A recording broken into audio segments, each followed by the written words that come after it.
धन्य किया।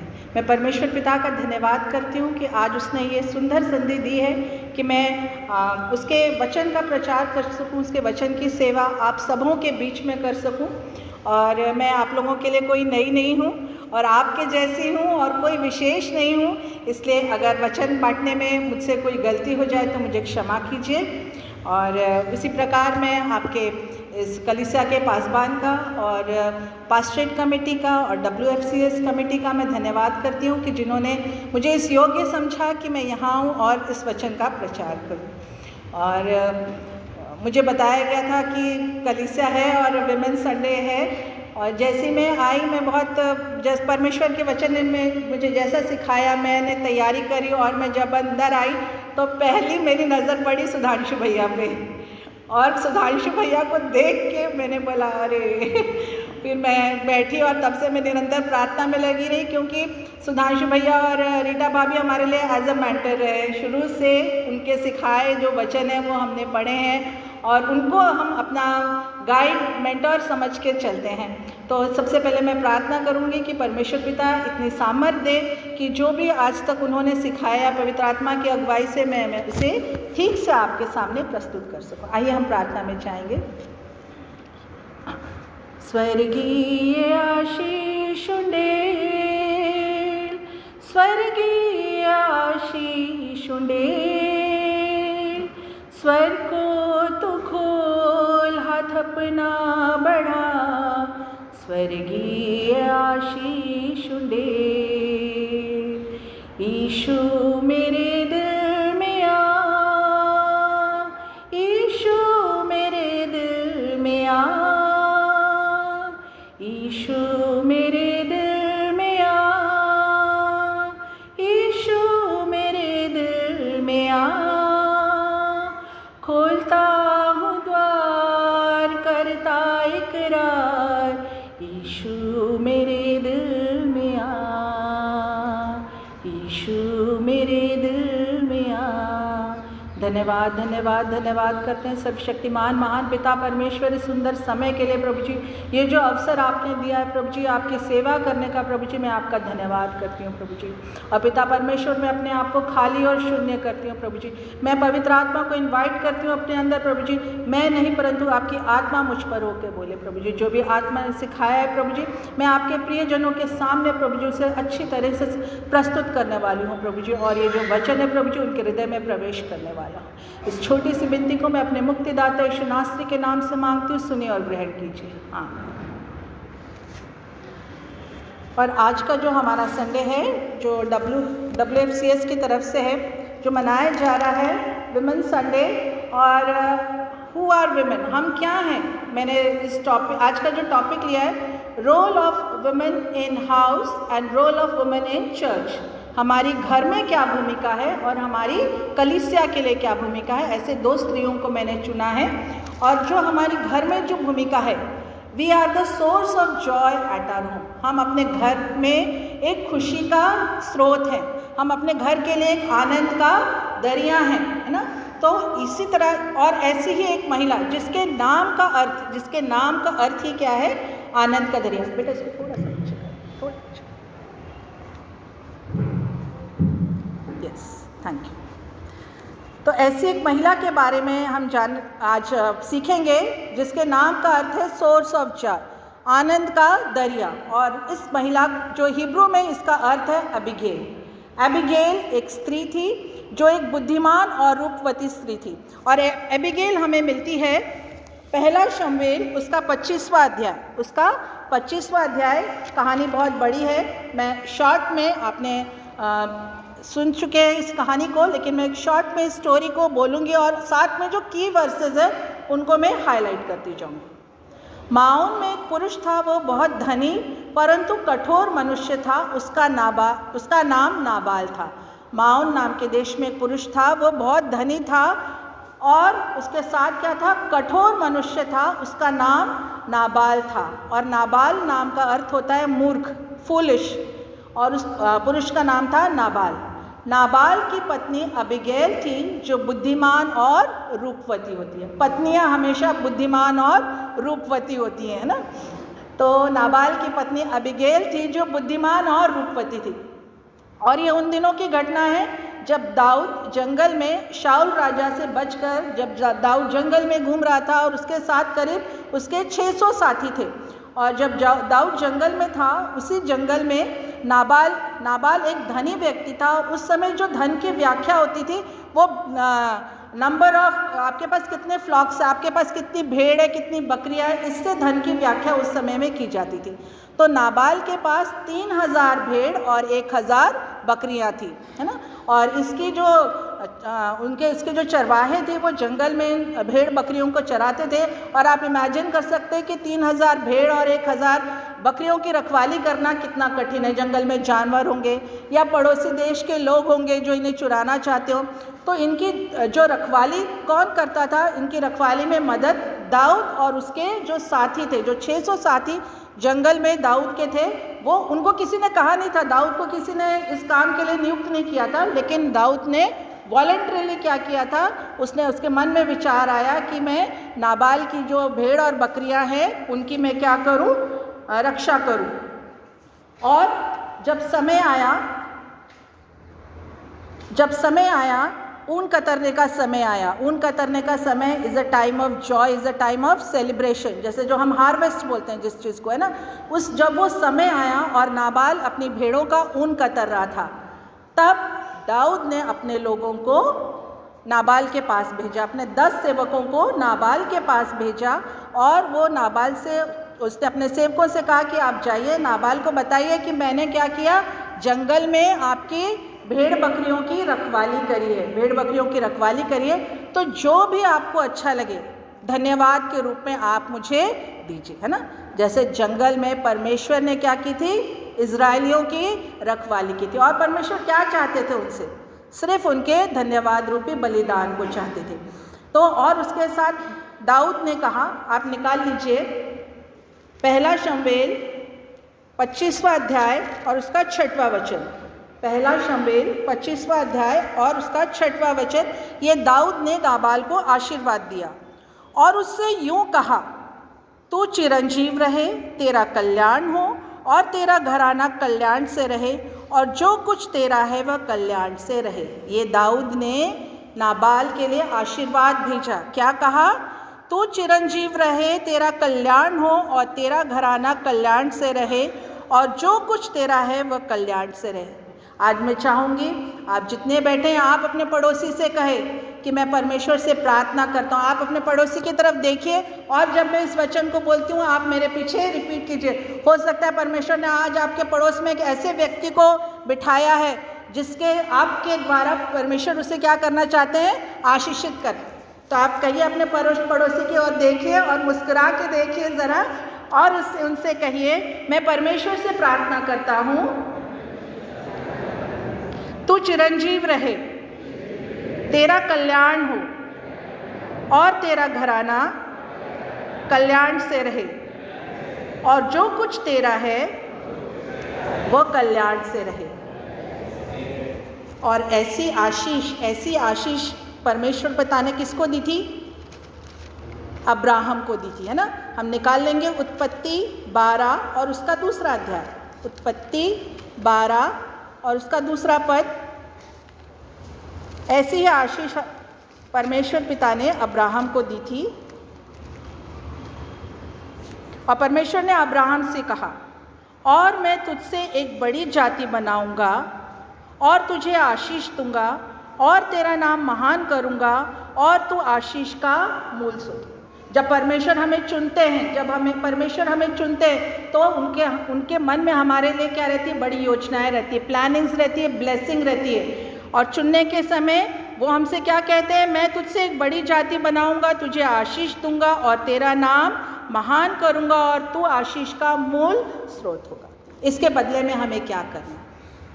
दाऊद ने अपने सेवकों को भेजा कि धन्यवाद के रूप में तुझे जो अच्छा लगे, जो पसंद हो, उसमें कोई कंडीशन नहीं रखी दाऊद ने कि मैंने इतने तेरी 3000 भेड़ों की और 1000 बकरियों की रखवाली की तो मुझे तू 10वांश दे, मुझे तो इतना दे, तेरे ऊन कतरने से जो भी प्रॉफिट हो। लेकिन उसने कोई कंडीशन नहीं रखी, उसने सिर्फ क्या बोला, तुझे जो अच्छा लगे। वैसे ही परमेश्वर पिता भी हमसे क्या बोलते हैं कि जो तुम्हारी इच्छा हो धन्यवाद रूप में तुम मुझे चढ़ाओ, है ना। लेकिन नाबाल कैसा था? नाबाल की पहले ही जब हम इंट्रोडक्शन देते, नाबाल एक कठोर, दुष्ट और मूर्ख मनुष्य था, है ना। नाबाल एक कठोर, दुष्ट और मूर्ख मनुष्य था, जैसा हमारा शैतान है, जैसा हमारा शैतान है। कठोर है, दुष्ट है, लेकिन मूर्ख नहीं है, थोड़ा सा डिफरेंस है। तो नाबाल ने क्या कहा, नाबाल जब सेवक गए, दाऊद के सेवक गए और उनसे धन्यवाद की भेंट मांगने लगे, तो नाबाल ने कहा कि कौन दाऊद, मैं ऐसे किसी दाऊद को नहीं जानता। जब हमारे दास, हमारे पास्टर, हमारे इवेंजलिस्ट जब लोगों के पास जाते, उन्हें परमेश्वर का वचन पहुंचाते, तो लोग क्या कहते, कौन जीसस? मैं किसी जीसस को नहीं जानता, मैं किसी यीशु पे विश्वास नहीं करता। तो जब नाबाल के पास ये मैसेज पहुंचा, नाबाल ने कहा कौन दाऊद, मैं दाऊद को नहीं जानता। ऐसे बहुत से दास हैं जो अपनी स्वामी को छोड़ के भाग गए हैं, और मैं ऐसे किसी दास को नहीं पहचानता, और मैं उसको अपनी भेंट में से, अपनी मेहनत की, जो मेरी मेहनत के जो ऊन है, जो भेंट है, वो मैं ऐसे किसी भी दास को नहीं दूंगा, है ना। यही काम क्या किया इज़राइलियों ने किया जब वो जंगल में थे। जब परमेश्वर ने उन्हें मन्ना दिया, उन्हें पानी दिया, उन्हें समुद्र के बीच से निकाला, लेकिन वो फिर भी क्या करते रहे, कुड़कुड़ाते रहे, है ना। हमें तो यहाँ पे अच्छा भोजन नहीं है, हमें तो ये नहीं है, हमें तो वो नहीं है ना। तो क्या हुआ, जब ऐसा हुआ तो परमेश्वर का क्रोध उनके ऊपर भड़क गया, है ना। परमेश्वर का क्रोध उनके ऊपर भड़क गया, और परमेश्वर ने क्या कहा, निर्गमन 32 उसका 9 और 10, एक्सोडस चैप्टर 32 उसका 9वां और 10वां पद क्या कहता है। फिर यहोवा ने मूसा से कहा, मैंने इन लोगों को देखा और सुन, वे हठीले हैं।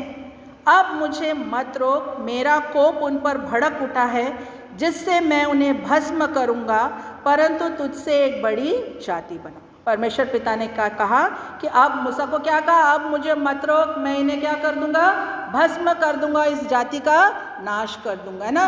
और दाऊद में हम वही परमेश्वर के गुणों को देखते हैं, नाबाल में हम उसी शैतान के गुणों को देखते हैं, और दाऊद में हम उसी परमेश्वर के गुणों को देखते हैं। और दाऊद ने क्या कहा, दाऊद ने कहा, पहला शमूएल 25 21 से मैं पढ़ूंगी, पहला शमूएल 25 और 21 से। दाऊद ने तो सोचा था, मैंने जो जंगल में उसके माल की ऐसी रक्षा की कि उसका कुछ भी ना खोया, यह निसंदेह व्यर्थ हुआ, क्योंकि उसने भलाई के बदले मुझसे बुराई ही की है। यदि सवेरे उजाला होने तक उस जन के समस्त लोगों में से एक लड़के को भी मैं जीवित छोड़ूं, तो परमेश्वर मेरे सब शत्रुओं से ऐसा ही वरन इससे भी अधिक कहे, है ना। जैसे हमारा परमेश्वर कैसा है, परमेश्वर को जब उसका धन्यवाद रूपी बलिदान नहीं मिला, तो उसने क्या बोला कि मैं इस जाति को भस्म कर दूंगा। उसी प्रकार दाऊद ने क्या कहा कि मैं नाबाल के घराने के एक लड़के को भी जीवित नहीं छोड़ूंगा। वही दाऊद, वही परमेश्वर थोड़ी देर पहले क्या दे रहा था, उसको आशीर्वाद दे रहा था, तू चिरंजीव रहे, तेरा घराना धन्य रहे, है ना, तू फलवंत हो। परमेश्वर ने भी आशीर्वाद दिया था। सिर्फ गलती कहाँ हो गई, धन्यवाद रूपी भेंट चढ़ाने में क्या हो गई, गलती हो गई, है ना। और यहीं से role of a woman start होता है। ये तो दो पुरुषों के बीच की बात हो गई, है ना। अब एंट्री होती है बुद्धिमान स्त्री की। बुद्धिमान स्त्री, नाबाल की पत्नी कौन थी, अबीगैल। अबीगैल कैसी थी, बुद्धिमान और रूपवान स्त्री थी। अब अबीगैल ने क्या किया, जब मैं अबीगैल के कैरेक्टर को पढ़ रही थी, तो मुझे उसमें यीशु का चरित्र दिखाई दे रहा था। यीशु मसीह के जो क्वालिटीज़ थे, जो कैरेक्टर्स थे, वो मुझे अबीगैल में दिखाई दे रहे थे। अबीगैल ने क्या किया, तब अबीगैल, एक दास ने, नाबाल के एक दास ने जाकर अबीगैल को बताया कि इस तरह से दाऊद ने जंगल में हमारी रखवाली करी, दाऊद ने हमारे भेड़ बकरियों की रखवाली करी। और जब दाऊद ने धन्यवाद मांगा, तो नाबाल ने क्या कर दिया, उसको मना कर दिया। और अब दाऊद क्या है, हमसे नाराज़ है, और हो सकता है कि दाऊद अपने साथियों के साथ हमारे पूरे घराने का क्या कर दे, नाश कर, ना। तब role of a woman in house. हमें हमारे घर को बचाने की जिम्मेदारी हमारी है। परमेश्वर ने हमें इतनी बुद्धि दी है, इतना ज्ञान दिया है कि हमको खड़े होना है कि हम अपने घर की रक्षा कैसे करें। अबीगैल ने क्या किया? तब अबीगैल ने फुर्ती से 200 रोटी 2 कुप्पी दाख मधु और 5 भेड़ों का मांस और 5 सना भुना हुआ अनाज और 100 गुच्छे किशमिश और अंजीर की 200 टिकियाँ लेकर गधों पर लदवाई और अपने जवानों से कहा, तुम मेरे आगे चलो, मैं तुम्हारे पीछे आती हूँ। परंतु उसने अपने पति नाबाल से कुछ ना कहा, है ना। उसने सारी भेंट वस्तुएं ली जिससे दाऊद को प्रसन्न करना चाहती थी, वो दाऊद के क्रोध को शांत करना चाहती थी, है ना। But she knew her battle, उसको अपने युद्ध मालूम था। उसका युद्ध ये नहीं था कि उस वक्त खड़ी होकर वो अपने पति से क्या करे, बहस करे, अपने पति से लड़ाई करे कि अरे तुम दाऊद को नहीं जानते, वो तो इतना पराक्रमी, वो इतने लोगों को मार रहा है, क्या तुम हमारे पूरे घराने का नाश करना चाहते हो। उसने अपने पति से बहस नहीं करी। क्या लिखा है? अपने पति नाबाल से कुछ ना कहा। हाँ, उसने क्या करी? फुर्ती से she was quick in making decision, she was very quick in making decision. ऐसे समय आते जब हमको फुर्ती से निर्णय लेने, अगर हम उस समय फुर्ती से निर्णय नहीं लेंगे तो हमारे घराने का क्या हो जाएगा? नाश हो जाएगा। तो अबीगैल ने फुर्ती से निर्णय लिया और दाऊद के पास गई। हाँ, और दाऊद के पास जाकर, अब आप इमेजिन करिए, जब मैं इस वचन को तैयार कर रही थी तो मैं इमेजिन कर रही थी कि वहाँ दाऊद अपने साथ 400 साथियों को लेकर, तलवार लेकर नाबाल के घर की ओर निकल गया था और वो तैयारी में था कि मैं नाबाल के पूरे घर का नाश करूँ, है ना। परमेश्वर पिता ने जब देखा कि ये इजरायली मेरी नहीं सुन रहे, ये लोग मेरी नहीं सुन रहे, उसने अपनी सेना को क्या कर दिया? तैयार कर दिया कि मैं पृथ्वी पर से मनुष्य जाति का क्या कर दूंगा? नाश कर दूंगा, मैं मिटा डालूंगा मनुष्य जाति को, है ना। उस समय मध्यस्थी के लिए कौन आया?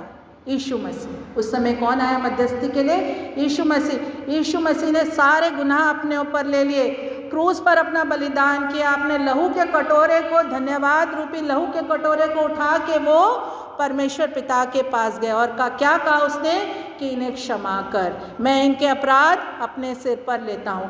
ऐसा ही चरित्र अबीगैल का दिखता है। और अबीगैल ने क्या कहा? 24वें वचन में हम देखेंगे, फिर वह दाऊद के पांव पर गिरकर कहने लगी, हे प्रभु यह अपराध मेरे सिर पे हो, हे प्रभु यह अपराध मेरे सिर। अबीगैल ने क्या कहा? हे प्रभु ये अपराध मेरे से, है ना।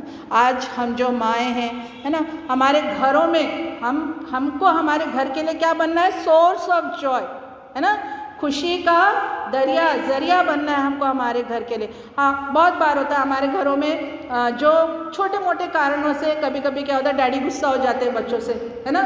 बच्चे कुछ कर देते हैं और डैडी गुस्सा हो जाते हैं, कुछ हो जाता है तो मम्मी लोग क्या बोलते हैं? नहीं उसने नहीं किया, मैंने किया, मुझसे हो गया, ये करते हैं ना, क्योंकि हम अपने घर में क्या चाहते हैं? शांति चाहते हैं ना। वैसे अबीगैल ने क्या कहा? अबीगैल ने नाबाल के ऊपर अपराध आने नहीं दिया। अबीगैल ने दाऊद से क्या कहा? हे प्रभु ये अपराध मुझसे हुआ है, तेरी दासी तुझसे कुछ कहना चाहती है। और उसके बाद अबीगैल ने क्या करी? अबीगैल ने पहली प्रोफेसी करी, है ना। शी वॉज उसने क्या करी? भविष्यवक्ता ने उसके मुँह से पहली प्रोफेसी दाऊद के लिए निकली कि तू क्या बनेगा? इज़राइल का राजा बनेगा, है ना। ये हमें मिलता है और 30वें अध्याय में हमें मिलता है, इसलिए जब यहोवा मेरे प्रभु के लिए यह समस्त भलाई करेगा तो उसने तेरे विषय में कही है और तुझे इज़राइल पर प्रधान करके ठहराएगा, तब तुझे इस कारण पछताना ना होगा या मेरे प्रभु का हृदय पीड़ित ना होगा कि तूने अकारण खून किया और मेरे प्रभु ने अपना बदला आप लिया है ना। अबीगैल ने दाऊद को समझाया ये युद्ध तेरा नहीं है, ये युद्ध नाबाल का और दाऊद का नहीं है। दाऊद को असल में इरिटेशन किस चीज़ का था? दाऊद को गुस्सा किस चीज़ का था? कि वो शाऊल के प्रति इतने ईमानदार रहा, वो शाऊल को अपने पिता समान मानता था, फिर भी शाऊल क्या था? उसके प्राणों के पीछे पड़ा हुआ। दाऊद को वो इरिटेशन था, लेकिन दाऊद की वो जो गुस्सा था वो किस पे निकलने वाला था? नाबाल के ऊपर, है ना। तो इस क्रोध को करने के लिए, इस क्रोध को करने के लिए अबीगैल ने क्या किया, इस पाप को करने के लिए अबीगैल ने उसे रोका, है ना। शी न्यू हर बैटल, उसे मालूम था ये युद्ध नाबाल और दाऊद का नहीं है ना, क्योंकि परमेश्वर क्या बोलते, निकाल लेंगे निर्गमन 14 और 14, निर्गमन 14 उसका 14। परमेश्वर पिता क्या कहते हैं, यहोवा आप ही तुम्हारे लिए लड़ेगा इसलिए तुम चुपचाप रहो। यहोवा आप ही तुम्हारे लिए लड़ेगा इसलिए तुम चुप। आज मेरा यही संदेश है आप लोगों के लिए कि यहोवा आप ही तुम्हारे लिए लड़ेगा। आपको किसी से लड़ाई करने की ज़रूरत नहीं है, आपको बहस करने की ज़रूरत नहीं है। आपको अपने आप को रिमाइंड कराते रहना है कि I am the source of Joy of this house. मैं मेरे घर का क्या हूँ, आनंद का जरिया हूँ। मैं मेरे घर में, मुझे मेरे घर में लड़ाई कलह नहीं चाहिए, है ना। मुझे क्या करना है, मुझे सिर्फ क्या करना है, जब ऐसी परीक्षाएं आती हैं मुझे सिर्फ प्रार्थना करना है, प्रार्थना करना है, प्रार्थना करना है। और यहोवा क्या कहता है, यहोवा आप ही तुम्हारे लिए लड़ेगा इसलिए तुम चुपचाप रहो, है ना। तो जब ये वचन मुझे मिला तो मुझे बहुत शांति मिली। और इसके बाद की आगे की कहानी ऐसे है कि दाऊद ने जब अबीगैल की भेंट वस्तुएं देखा, भेंट वस्तुओं से ज़्यादा जब उसने उसका समर्पण देखा, उसका डेडिकेशन देखा, है ना, तब उसका दिल क्या हो गया, पिघल गया, है ना, उसका दिल पिघल गया। जिस प्रकार जब यीशु मसीह ने अपने लहू के कटोरे को परमेश्वर पिता के सामने रखा तो परमेश्वर पिता का जो क्रोध था वो हमारे लिए क्या हो गया, शांत हो गया, है ना। उसने अपने बेटे के बलिदान को देखा, उसका क्रोध शांत हो गया। और उसने क्या कहा, उसने हमें क्या दिया। अभी हम कौन से पीरियड में चल रहे हैं, we are living in the period of grace. हम अनुग्रह के समय में चल रहे हैं, है ना। पिता परमेश्वर ने हम पे क्या किया, अनुग्रह किया है। वही अनुग्रह क्या किया, दाऊद ने अबीगैल के घराने के लिए किया। और ये मिलता है हमें 34 और 35 में, 34 और 35। क्योंकि सचमुच, दाऊद ने अबीगैल से क्या कहा, क्योंकि सचमुच इज़राइल का परमेश्वर यहोवा जिसने मुझे तेरी हानि करने से रोका है, उसके जीवन की शपथ, यदि तू फुर्ती करके मुझसे भेंट करने ना आती तो निस्संदेह सवेरे उजियाला होने तक नाबाल का कोई भी लड़का ना बचता, है ना। क्या कहा, यदि तू फुर्ती करके, यदि तू फुर्ती करके मेरे पास ना आती, है ना। जब समय आता है हमें डिले नहीं करना, हमें तुरंत घुटनों पे आना और प्रार्थना करना है। हमें प्रार्थना करने में फुर्ती दिखाना है, लड़ने में फुर्ती नहीं दिखाना, बहस करने में फुर्ती नहीं दिखाना है। हमें क्या करना है, प्रार्थना करने में फुर्ती दिखाना है, जिसके कारण हम क्या कर सके, अपने परिवार को बचा सके। और आगे क्या कहा, अपने घर कुशल से जा, सुन मैंने तेरी बात मानी है और तेरी विनती ग्रहण कर ली है। दाऊद ने कहा, सुन मैंने तेरी बात मानी है और तेरी विनती को ग्रहण किया है ना। और ये सुनने के बाद अबीगैल वापस अपने घर गई, वापस अपने घर गई। और घर जाके उसने क्या देखा, जब वो घर गई तब उसने देखा कि नाबाल का मन मग्न है और वह नशे में अति चूर हो गया है। नाबाल क्या कर रहा था, सेलिब्रेशन कर रहा था। उसे ये नहीं मालूम था, मूर्ख मनुष्य था, उसे ये नहीं मालूम था कि मेरे कार्यों का परिणाम क्या होने वाला है, मेरे कष्ट, मेरे कारण मेरे पूरे घराने का अंत होने वाला। वो इस बात से अनजान था। वो किस में बिजी था, सेलिब्रेशन में बिजी था। और वह नशे में अति चूर हो गया, और वह नशे में अति चूर हो गया। इसलिए उसने भोर के उजाले होने से पहले उससे कुछ भी ना कहा। ये दूसरी बात है जो अबीगैल ने अपने पति से कुछ नहीं कहा, क्योंकि वो जानती थी ये सही समय नहीं है, this is not the right time, this is not the right opportunity to say something, to explain, है ना। ये समझाने का समय नहीं। अरे जो नशे में तुम उसे क्या समझाओगे, जिसके होश ही नहीं है उसको तुम क्या समझाओगे। तो वो जानती थी। और आज मतलब ये जो नशे की आदत है वो हर घर में घुस गई। ये दुष्ट आत्मा हर घरों में, किसी के पति के, किसी के बच्चों के घरों रूप में घर में आ गई ना। तो आपसे रिक्वेस्ट है, आपको क्या करना है, उस समय क्या करना है, बहस नहीं करना, चिल्लाना नहीं, अपने आप को परेशान नहीं करना, क्योंकि सामने वाले को असर नहीं पड़ रहा, तकलीफ सिर्फ आपको हो रही है ना। तो आपको अपना temperament, you have to keep cool, अपना टेम्परामेंट आपको ठंडा रखना है। आपको क्या करना है, सिर्फ वही प्रार्थना करना है, प्रार्थना करना है और प्रार्थना करना, और सही समय का इंतज़ार करना है। जब सही समय हो तब आप चीज़ों को रिवील कीजिए। और सही समय कब आया? सवेरे जब नाबाल का नशा उतर गया तब उसकी पत्नी ने उसे सारा हाल कह सुना। कब? है ना, अपने को बोलना तो है, क्योंकि अपन पत्नी, अपन चुप नहीं रह सकते। अगर अपन देखेंगे कि अपने बच्चे बिगड़ रहे हैं, अपना पति बिगड़ रहा है, तो हम चुप नहीं रह सकते, हमको सुधारना तो है। लेकिन कब? एट द राइट टाइम, जब वो सुनने की स्थिति में, जब वो समझने की स्थिति में। तब अबीगैल ने क्या किया? उसको पूरा हाल सुनाया कि किस तरह से दाऊद अपने साथियों को लेके आ गया था मारने के लिए, लेकिन क्या हो गया? परमेश्वर पिता की दया से और अबीगैल की बुद्धि के कारण पूरे घराने को बचाया गया। अब ये सुन के तब उसके मन का हियाव जाता रहा, नाबाल के मन का हियाव जाता रहा और वह पत्थर सा सुन्न हो गया। और 10 दिन के पश्चात यहोवा ने नाबाल को ऐसा मारा कि वह मर गया। है ना, क्या बोलता है परमेश्वर? तू चुप रह, ये युद्ध मेरा है, मैं युद्ध करूंगा, मैं तुझे मुक्ति दिलाऊंगा। है ना। और परमेश्वर ने, अबीगैल ने नहीं चाहता नाबाल मरे। अबीगैल ने कभी ऐसा चाहा था क्या? नहीं। She was a good wife, she was a loyal wife. उसने क्या किया था? अपने पति को बचाया, अपने घराने को बचाया। लेकिन परमेश्वर पिता ने नाबाल को 10 दिन दिए, 10 दिन दिए कि तू पश्चाताप कर, तू जाके दाऊद से क्या कर ले?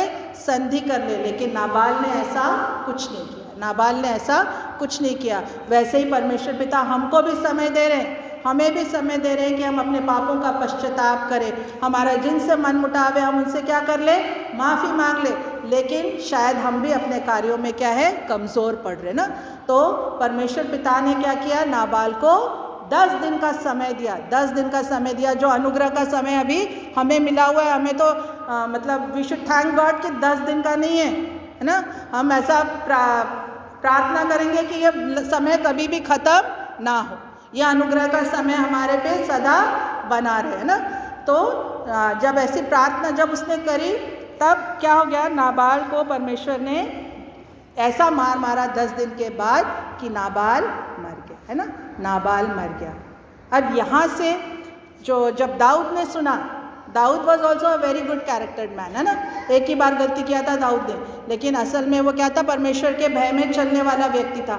और जब दाऊद ने देखा कि नाबाल मर गया है, तब उसने उसके पहले नहीं, तब उसने अपने सेवकों को भेजा और अबीगैल के पास संदेशा भेजा कि वो उसकी पत्नी हो जाए। है ना, अबीगैल उसकी पत्नी। है ना। तो परमेश्वर क्या करेगा? हमारे जीवन से बुरी बातों को रिप्लेस करेगा और हमारे जीवन में अच्छी बातों को लेके आएगा। है ना। कब? जब हम प्रार्थना के जीवन में रहेंगे। हम ये नहीं प्रार्थना करते कि परमेश्वर हमारे बुरे पति को रिप्लेस कर दे और एक दूसरा पति ला दे, ऐसी हमारी प्रार्थना नहीं है। है ना, हम यही प्रार्थना करते हैं कि परमेश्वर अगर हमारा पति, अगर ऐसा नहीं है कि हम सबके पति बिगड़े हुए, नहीं, सारे पुरुष वैसे नहीं है। मैं परमेश्वर का धन्यवाद देती हूँ कि मुझे बहुत अच्छा पति दिया है परमेश्वर ने। है ना। तो हम सिर्फ पति की बात नहीं, अपने बच्चों के लिए भी बात है ये कि जब भी हमारे बच्चों पे, हमारे पति पे कोई संकट आता है ना, जब हम देखते हैं किसी कारण वो गलत राह पे जा रहे हैं, हमें सिर्फ क्या करना है? उनके लिए प्रार्थना करना है और प्रार्थना करना। इसके बाद जब अबीगैल के पास ये संदेश पहुंचा कि दाऊद उसे अपनी पत्नी बनाना चाहता है ना, तो अबीगैल ने जो सेकंड कैरेक्टर ऑफ जीसस, है ना, दूसरा, पहला तो उसने क्या किया था? धन्यवाद रूपी भेंट चढ़ाई थी यीशु मसीह के समान। दूसरे कैरेक्टर में उसने क्या कैरेक्टरिस्टिक्स क्या दिखाए? ये हमें मिलती है पहला शमूएल 25 और 41। तब वह उठी और मुंह के बल भूमि पर गिर दंडवत करके कहा, तेरी दासी अपने प्रभु के सेवकों के चरण धोने के लिए दासी बनी। तेरी दासी अपने प्रभु के सेवकों के चरण धोने के लिए। हमें मालूम है, हम जानते हैं यूहन्ना 13:5, यूहन्ना 13:5 कोई पढ़ दे अगर मिले तो।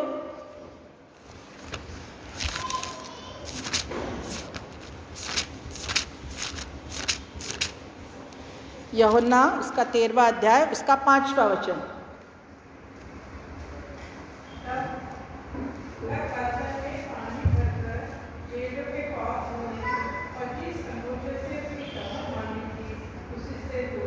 हाँ, तब यीशु मसीह ने क्या किया?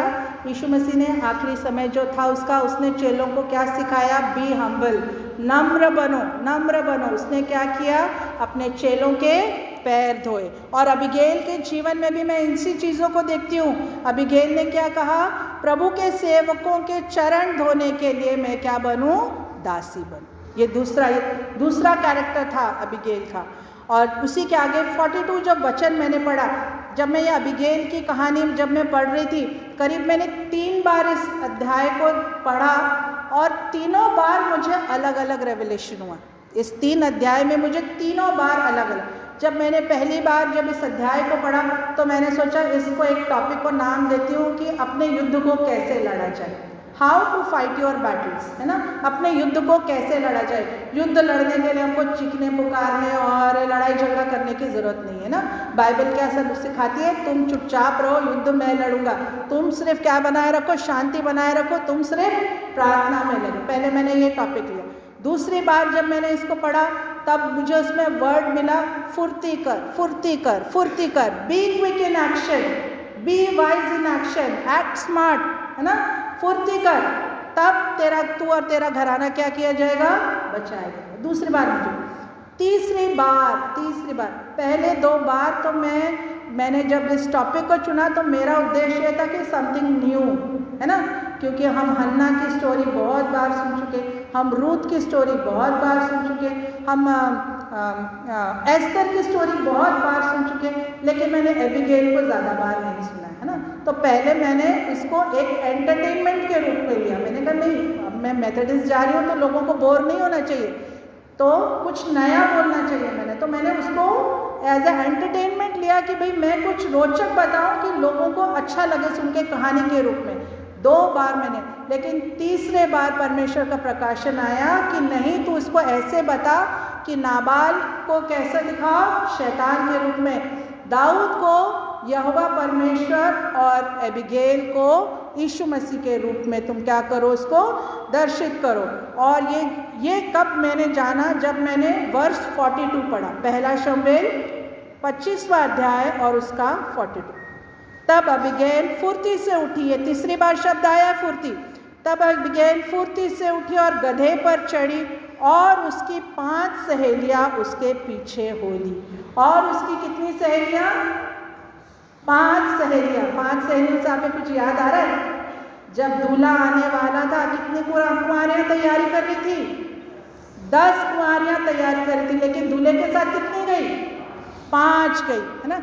ये रेवलेशन, ये जो प्रकाशन मुझे हुआ, मेरा मन आनंद से भर गया। और तब मुझे लगा सच में पवित्र आत्मा मुझसे बात कर रहा है और मुझसे कह रहा है कि हर घर में एक अबीगैल हो, और उस अबीगैल में क्या दिखे तुम्हें? यीशु मसीह दिखे, है ना।